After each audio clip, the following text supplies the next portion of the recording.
I got home early enough to join Ma and my grandfather for dinner. "It's nice to see you, buddy," Ma said, giving me a big squeeze as she placed my plate in front of me. "Thanks. How's Mr. Schwartz?" I was trying not to grimace as she ruffled my hair. "Oh, he's fine. How's the studio?" I didn't think that Mr. Schwartz was fine, but then again, things at the studio weren't really so fine either. That was kind of what we said, though. It was our routine. When life isn't easy and days are long and tough, you don't really want to get into it, so that's what you say, and you carry on. We sat there then, in silence. A whole lot of nothing conversation, including my grandfather, who just sat silently scooping food into his mouth. This was fun.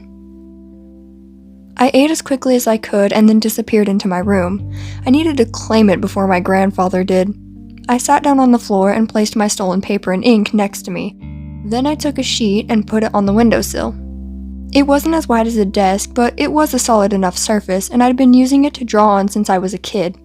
I was lucky the windows went down as low as they did, and that my body was as long as it was. Time to draw.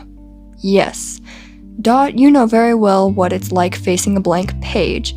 I know that writers get the same feeling. It starts off exciting, but as the seconds tick by, the minutes, the feeling starts to turn, to feel bad. You get anxious, and you can almost feel like the paper is making fun of you. Not all the time, but it seems to happen exactly when you really need to draw something. This feeling of pressure. Not fun. I cracked my neck and pushed my hair up off my forehead. It stayed standing upright since it had been matted down with sweat. I was ready for this summer to be over. I took off my button-up and sat there in my undershirt. It was cooler. A little bit. A very little bit. Just start drawing. Draw anything. Cowboy, Bendy. It popped into my head just like that. Dot's idea. Well, she definitely needed pictures to go with it, and I liked cowboys. I grinned to myself and started drawing. It was my first time ever attempting Bendy, and it surprised me how much harder he was to draw than I'd thought. He looked so simple to do. A round head, 2 eyes, a mouth, not even a nose to worry about. Noses can be tricky, but somehow he just kept coming out a bit wonky. I stopped and tried another tactic. I started drawing the horse I wanted him to ride. That wasn't easy either. Somehow the body was looking stubby and thick, like a donkey or an overweight dog. The legs were too wide too, and the head. I didn't even want to think about what a head like that on a real horse would actually look like. I tried again. This time the proportions were a bit better. I stopped and looked at my paper. 3 awkward bendies and 2 kinds of horses. It wasn't bad. It wasn't good either, and then it wasn't there anymore.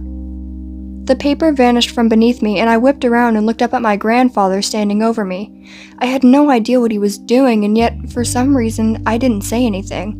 I just watched him, noticed that even on a day like today, he was dressed in that same long-sleeved shirt, cuffs tightly closed at the wrists, slacks and suspenders, socks and shoes. I had no idea how he wasn't melting from the heat. He was staring at the paper intently. He looked at me, then he pointed at me. "You?" he asked. "It's for my job," I said. Did he understand words like job yet? Did he understand anything? Even where he spoke his own language? I was starting to think that maybe the people in Poland might have thought he was as bizarre as I did. "Writing?" he asked and pointed to the paper. "Yes," I replied, nodding. He smiled. "Cowboy." I didn't think in that moment that it was neat my grandfather knew what a cowboy was. I didn't even think to question how he knew. I was too hot and too frustrated. I sighed. "Yes, grandfather, a cowboy. Can I have my paper back, please?" He placed it on the dresser next to me and leaned over, looking at it closely. He motioned with his fingers, a kind of grabbing thing, but didn't look at me. I didn't know what he was doing. I didn't have time for this. Give, he said, still wiggling his fingers. It clicked finally. He wanted the pen. He wanted to draw. This wasn't just some game for me, but he was treating it like I was a little kid doing some hobby. I didn't like this at all, but he wouldn't stop. I knew it. I gave him the pen. He smiled. "Give." He raised his eyebrows at me, then glanced down. I sighed again and passed him a fresh piece of paper. "Ah," he said. He started to draw on the page while I leaned back against the wall. This was ridiculous. I looked out the dusty window. Mrs. Bilski across the street was hanging the laundry on the line. Her cat was trying to play with the sheets as they dangled. Never liked cats. "Cowboy," said my grandfather. He was smiling at me and pointing at the paper. I nodded. He tapped on the paper, so with a groan I pushed myself up to standing and looked at it. And looked. And stared. I turned back to my grandfather. He was walking out of the room, just leaving like nothing had happened. Like he hadn't managed to draw a perfect horse and a perfect Bendy, just like that, in less than a minute. I grabbed the paper, following him out into the hall at once. "Grandfather!" I turned into the kitchen. He was sitting already, looking at me like I'd lost my mind. How the tables had turned. "Buddy?" Mom was standing at the sink staring at me too. I ignored her. How did you do this?" I asked him, pointing to the paper. "How?" he asked me, looking confused. "How?" I kind of yelled it, which made him flinch in a strange way, and I hadn't meant to scare him, but I was just really full of energy. He slouched low in his chair like his frail old body was withering away and seemed to almost disappear in it, but even more than just that. "Buddy, please," said Ma, her voice full of warning. "I'm sorry," I said, sitting next to him. It's good. It's really good." He looked at me carefully and thought for a moment. "You draw cowboy?" "I can't." "You can." I laughed the kind of laugh that isn't really one, that's more like a frustrated sigh. "I really can't, Grandpa." He reached out and took my hand gently in his. It was warm and soft. He carefully looked at my fingers, at the ink stains. "You can." I shook my head. The heat was getting to me now, and I was feeling overwhelmed and very tired. And mad at myself. The one thing I wanted to do, and I couldn't even do it. "I teach," he said. "No, it's okay." What was the point? I made my way to the door. "Where are you going?" Ma asked. "I don't know," I replied. I got deeper in my head with that question. Where was I going? What was I doing anyway? I went outside, but the air was stale. I started to walk east, toward the river. I needed to feel a breeze on my face. I needed to not feel completely suffocated. I picked up speed, and soon I found I was running. Running away? Running toward something? The river greeted me, and I could breathe again. For that moment, at least. The next day, I sat in my dark little corner, and it was the first time I actually didn't mind being so far from the rest of the team. I pulled the drawing of Cowboy Bendy out of my pocket and spread it out on my desk, flattening it as best as I could with my hands. It wasn't just that my grandfather had drawn the perfect horse. It was more than that. It was the expression on Bendy's face, confident and proud. It wasn't just that plastered-on smile that I saw on the large advertising cutouts stored around the studio. There was personality even though there was so little to work with, just eyes and a mouth. There was a feeling, too, of movement, like they were riding along at a fast speed, and there was the comedy of his lasso getting all messed up around the cactus. He'd done so much with so little, I didn't know how. I needed to figure it out, so I could impress Mr. Drew. "What's that?" asked a voice over my shoulder. I looked up. It was Jacob. He bent down and stared at the drawing. "Hey, Mac, that's not bad." He grinned at me and stood up. "Thanks," I said. I knew I should explain it to him that I hadn't done it, but it was the first time anyone in this place had actually said a nice thing to me. He nodded but didn't go away, so I felt like I needed to say something else. "I did it last night." "It's nifty," he said. "Is that a good thing?" I asked. Jacob grinned. "Definitely." He turned. "Hey, Miss Lambert." "No, don't," I said, but it was too late. She glanced up from her desk at the other side of the room, unfolded her long legs, stood and marched over to us in a very sharply pressed pair of trousers. "What's going on?" she asked. The line between her eyebrows seemed extra deep. "Have a look at what our gopher did last night," said Jacob, pointing at the picture. I tried to smile in a relaxed kind of way, as Jacob moved aside and let her peer over my shoulder. But I was starting to panic a little. What if they made me recreate it or something? "It's decent," said Miss Lambert with a frown of approval. "I did it last night," I said, feeling a little relieved, but also not able to say anything much more than that. "You were here?" She looked at me puzzled. "I was here." "No," I said, scrambling for words. "No, at home. On my off time." That sounded good, right? That sounded like something someone who worked hard would say.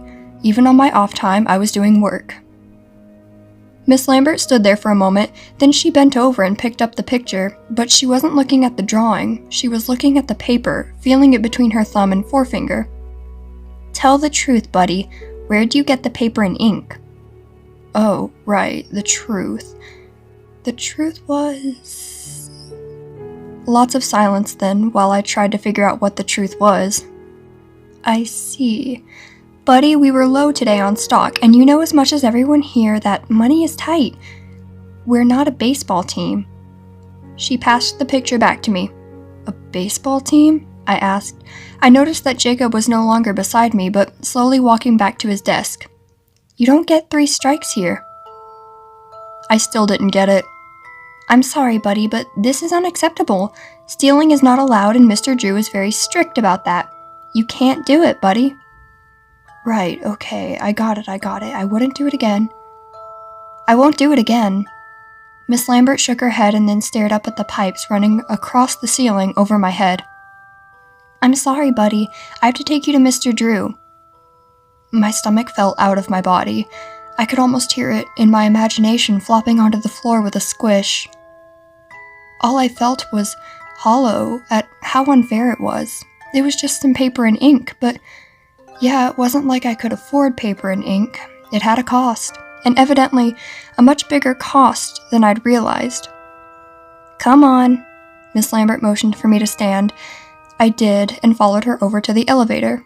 I could sense heads turning to watch, but I didn't look back. I was too embarrassed.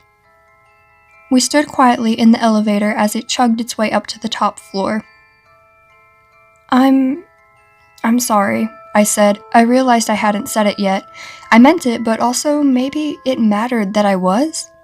"I know. It's tough. Things aren't like how they used to be here. We have to protect every dollar. But even more than that, we have to have trust." I nodded. It wasn't like I hadn't noticed that there was definitely some penny pinching going on. If there was one thing I understood, it was that. Grabbing paper from the waste paper basket to write on, only one janitor for the entire studio, all the empty offices and dusty corners. Yeah, I noticed it, but I still hadn't really got it. Until now. Miss Lambert pulled the grate to the side when we arrived at Mr. Drew's office and let me out first. We approached Miss Rodriguez sitting behind her desk, typing away at that fast speed, just like I'd seen her the first time I'd met Mr. Drew. The only time I'd met Mr. Drew. "Does Mr. Drew have time for us?" asked Miss Lambert. Miss Rodriguez looked up but didn't stop typing. I would have been impressed if I wasn't feeling so low. "5 minutes," she said. And without stopping her typing or getting up or anything, she called out really loudly, "Miss Lambert is here with that new gopher." "That new what?" Mr. Drew called back with that gruff voice of his. "The kid." She looked back at me, eyeing me up and down. I instinctively tucked my shirt tighter into my trousers and pulled my shoulders back. "What kid? Never mind, send him in," Mr. Drew called out again. Miss Rodriguez gestured toward the door with her head and looked back down at her typing. I glanced at Miss Lambert, who didn't seem to find any of this strange, and walked over to his door and opened it. "Mr. Drew, we have to talk," she said. Sure, come in," I heard Mr. Drew reply. Miss Lambert turned to me and gave me this look that I knew definitely meant I should follow her. So I did. And we entered Mr. Drew's office. He was sitting behind his large desk with a big stack of papers all over it. Everything seemed even more of a mess than the first time I'd seen it, if that was possible. The shades were drawn on the windows this time, no view out to Broadway now. It made the room feel smaller and cramped and uncomfortable. "What's this all about?" he said, not looking up, instead focusing hard on a piece of paper in front of him. It was the first time I'd seen the man since he'd hired me, since I'd brought him his suit, and now I was about to be fired. What would happen then? Would Mr. Schwartz take me back? I didn't think so. Ma would be so disappointed in me. "I'm sorry, Mr. Drew, but this new kid of yours was caught stealing," said Miss Lambert. "Stealing?" He finally looked up at that. He stared at me. "The kid," he said, pointing at me, remembering I existed. That didn't make me feel bad at all, being forgotten. Nope, not at all. "Yes, sir, Buddy Lewick. Unfortunately, he was caught stealing, and per the rules, well, I brought him to you to handle it." She sounded tired, like this was the last thing she wanted to be doing right now. I didn't blame her. "Ah," said Mr. Drew. "Right, well, Buddy, what do you have to say for yourself?" He frowned his forehead at me, and his thick eyebrows met each other over the middle of his nose to have a private conversation. I imagined eyes on them and lines where their own furrowed brows would be. Miss Lambert gave me a small shove. "Go on." I looked back at her. She didn't seem all that angry, she just had to do this. "I wanted to draw," I said, turning back to Mr. Drew. Miss Lambert sighed hard behind me. "He stole supplies and took them home with him. You know we can't afford." "Please, Miss Lambert, tell me what I can and can't afford, why don't you?" Mr. Drew crossed his arms against his chest. I looked back again at Miss Lambert and saw her sputter a bit. She went to say something but stopped herself. "I was only following your directions, sir," she said through a tight jaw. Mr. Drew nodded. "I do understand, Miss Lambert, I do, and we can't have the team just taking things. We have stock to keep track of, and of course the fact that he got into a locked cabinet." He looked at me carefully. I didn't like it. For a moment, I thought maybe he was on my side. Now, I had no idea what he was thinking anymore. "You get back to work, Miss Lambert. Let me have a word with our gopher here." "Yes, Mr. Drew." With that, she turned and left the office, her shoes clicking away until it was eerily silent. Mr. Drew didn't move. He didn't say anything. He just kept looking at me in that way he'd been looking at me. "Buddy, right?" he said finally. "Yes, sir." He was still for another moment. "Okay, let's see it." "See what?" "You wanted to draw, so let's see it. Let's see the finished result." I didn't have a finished result. All I had was my grandfather's drawing in my back pocket. I reached back and pulled it out, placing it in Mr. Drew's already outstretched hand. He unfolded it and looked at it. He looked up at me. "Close the door, Buddy." I closed the door. "Sit." I sat. "There are things I'm supposed to say and do as a boss, but the thing is, kid, I never planned on being the boss of anyone. I was just a man with a dream.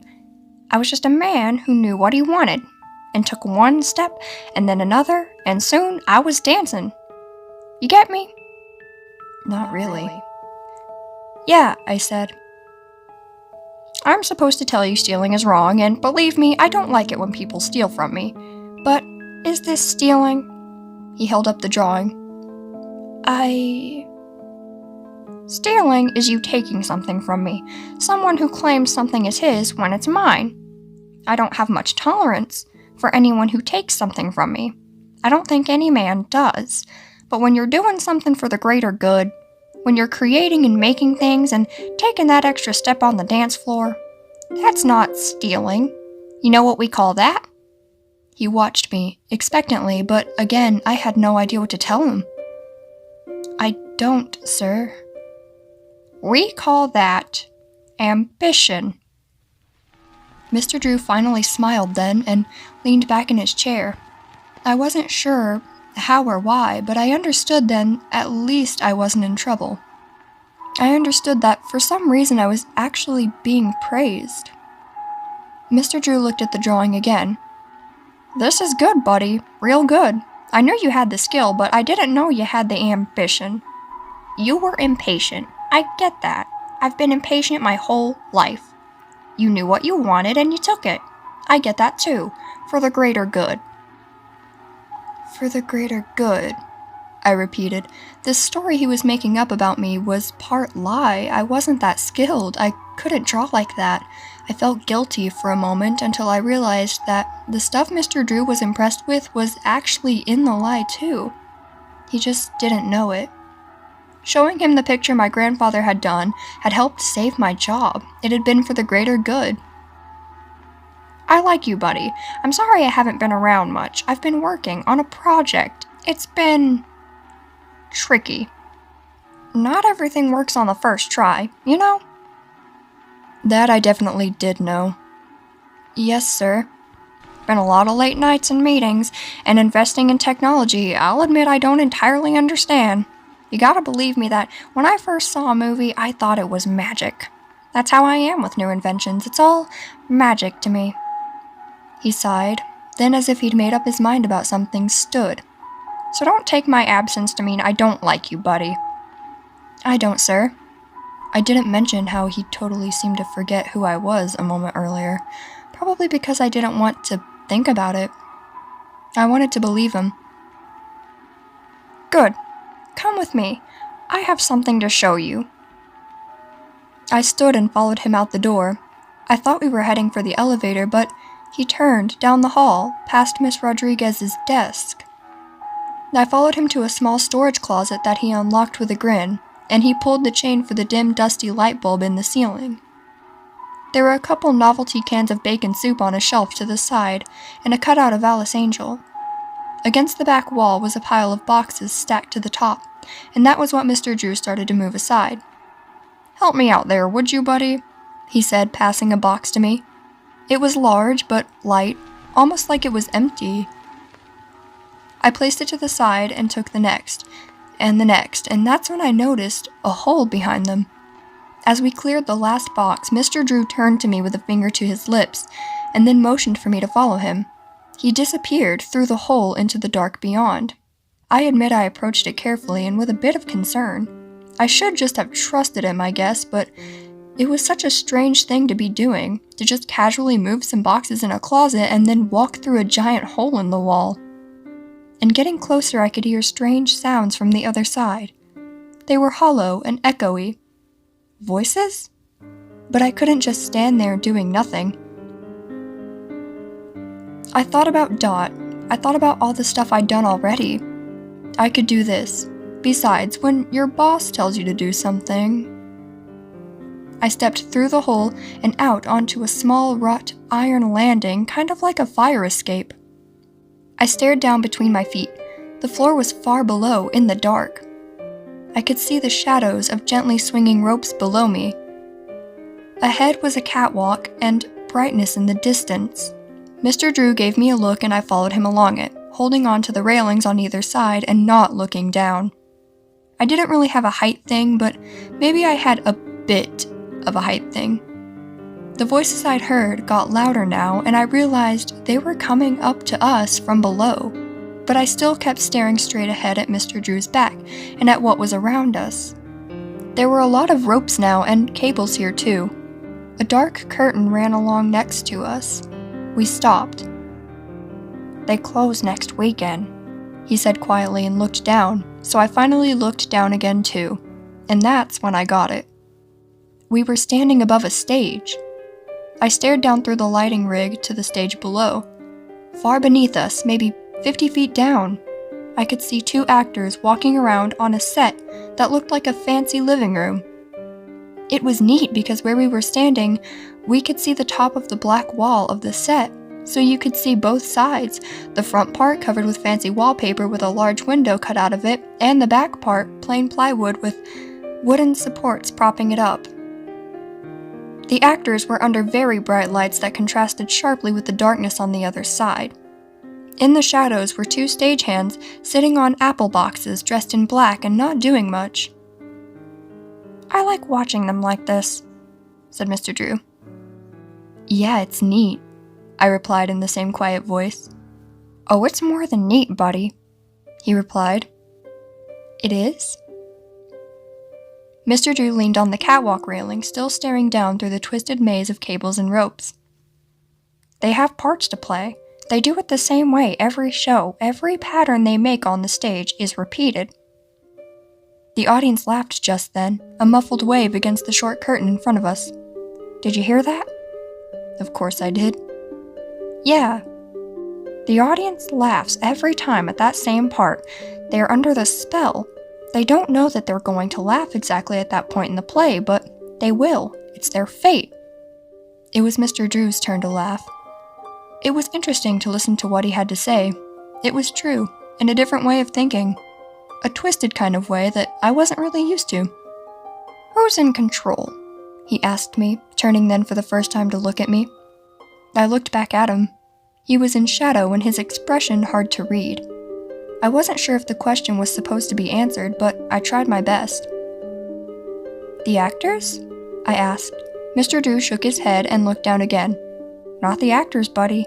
They need to be told where to go, remember? I remembered. Okay, I guess then the person who tells them? The director, said Mr. Drew. Yeah, the director. We watched the actors a bit more, and one of them fell over an ottoman without spilling his drink, and then suddenly, a trapdoor opened under him, and he vanished under the stage. The audience laughed and applauded. Joy, fun, pleasure, all of it is coordinated and carefully planned. Everyone knows this and everyone works together. It works because they trust the vision. I nodded. You know what that is? He asked me. What, vision? I replied. Yes. Sure. What is it? I looked at him and he was staring at me hard. Oh, it's having a dream, I guess. Wanting something and seeing it like it's real. Like when people talk about visions they've had, sometimes religious or sometimes they're sick and see things and... I stopped because I could tell I was rambling. I knew no one liked my rambling. Go on. But, the way you're talking about it is like seeing something in your imagination and wanting to make it happen. Mr. Drew smiled then and snapped his fingers at me. Exactly, making your dream a reality. Dreams come to life, I said automatically. I'd seen it on the Bendy poster enough times. They do, buddy. They do. He looked down at the stage again, so I did too. But they don't happen without work and ambition. You gotta fight for your dreams. Fight hard. Now I couldn't tell if Mr. Drew was talking to himself or not, but then he stopped talking entirely, so I didn't have to worry about which it was. At first, his silence made me uncomfortable, but I got used to it and began to enjoy the fact I got to watch more of the play. I didn't know what was going on, or who the actors were pretending to be, or even why the audience laughed. But there was something really fascinating in watching from this angle. It also made me have that empty sort of feeling, that one where I realized that I'd missed out on something I didn't know I'd missed out on. I'd never seen a play. I'd always thought the lights on Broadway and Times Square were enough. Kind of like a painting, I guess. But inside the buildings there was also magic. I'd never thought much about it, until now. Suddenly, my whole body lurched forward, my hands losing their grip on the bar and my feet slipping from under me. I thought that I was going to fall to the stage, crack my skull on one of the lights, land on the ground, my legs twisted under me. It was such a vivid thought that, for a moment, I thought it had happened. I screamed out from fear and the pain that I wasn't actually feeling, and then the world came back into focus and I realized that I was still on the catwalk. Mr. Drew was laughing really hard. I noticed then his hand gripping the back of my shirt, holding on to me. I looked down. The actors were looking up at me, or at least into the darkness. The magic had stopped, everything had ended, for that moment. Sorry, buddy, terrible prank. I shouldn't have done it. But you see now what I mean? Asked Mr. Drew, offering me his other hand and pulling me upright. What? I asked. I was out of breath even though I hadn't gone anywhere. I was still trying to understand the nature of the prank. When everyone is working together, it all goes smoothly. When one person doesn't, everything stops. Did you push me? I asked. Nah, I yanked you around a little bit, all in fun, buddy. Like an initiation, you know? I didn't, but I felt better that it had been a joke and he hadn't put me in danger, even though it felt like he had. It was kind of funny, actually, now that I'd calmed down. I imagine I must have looked pretty silly, thinking I was about to fall to my death and screaming like that. When I was safe. So silly. I bought this theater, he said. You what? All this is mine. He gestured with his arm at the dark space. That's impressive, was all I could think of saying. He nodded and took a step toward me. It's still a secret, so don't tell anyone. I gotta figure some stuff out, but everything's changing, buddy. Everything. He placed a hand on my shoulder and looked at me intensely. That's a good thing, I said, but I kind of meant it as a question. Mr. Drew smiled and nodded. Oh yes, buddy. It's a very good thing.